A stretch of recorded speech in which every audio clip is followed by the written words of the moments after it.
Un massacre terrible, indescriptible, au moins 136 morts, des femmes, des enfants, dans le village Peul d'Ogosagou, aux cases incendiées, des dizaines de blessés. La tuerie la plus sanglante depuis de longues années dans la région. Tous condamnent, l'Union européenne, l'ONU en tête, dont une délégation du Conseil de sécurité était en visite au Mali au moment des faits.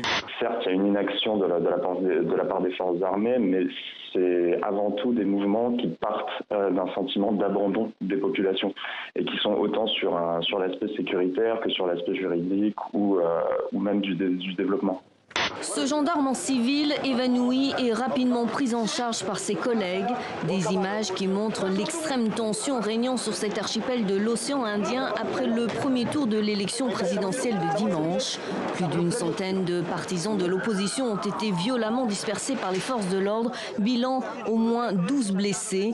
On ne s'est pas intéressé aux routes de la soie depuis 5 ans que ce projet est lancé parce que c'est loin. Ouais.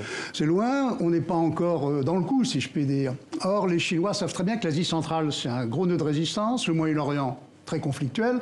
Donc, ils ont lancé des hameçons, j'allais dire, très loin, en Afrique et en Europe. Le Pirée, Thessalonique, Lisbonne, aujourd'hui Trieste, de façon à faire de la stratégie chinoise, c'est-à-dire à contourner le problème. Aujourd'hui, la Lune, c'est davantage une étape pour aller plus loin. Toutes les agences spatiales qui s'intéressent à la Lune, c'est-à-dire quasiment toutes les agences spatiales, mais également des entrepreneurs privés, nous expliquent que la Lune, eh bien, c'est une base pour aller plus loin, c'est-à-dire pour Mars. En gros, les esclaves, c'est les premiers qui ont cultivé ça, qu'ils ont manipulé tout ça.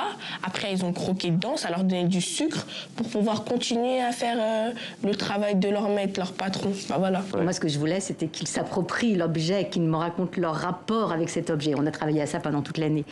Et puis alors, tout à coup, quand ils disaient, bon, elle part avec son langage, voilà, et genre, etc., et elle s'oublie complètement, et là, elle est délicieuse devant la caméra. Pour moi, l'enjeu majeur de progrès, c'est de passer d'un élevage qui ignore la sensibilité de l'animal à un élevage tourné vers la bientraitance, et pas seulement la bientraitance, le bien-être. Oui. C'est-à-dire des animaux qui non seulement ne souffrent pas, mais peuvent connaître une forme de bonheur. En bas des tours despotiques où l'on hume l'odeur du mauvais shit, la cité parle l'ancien grec, salade, tomate, oignon, moitié légumes, moitié schneck.